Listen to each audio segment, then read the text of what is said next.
तिला कॉल केला आहे, ती आता दुसऱ्या कॉलवर व्यस्त आहे. हॅलो, कुणाला बोलत होती ग?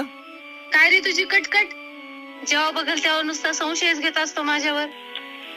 विश्वास नसेल ना तर आजपासून मला फोन करायचा नाही. जा बाळा, तुला आजपासून माझा त्रास नाही होणार.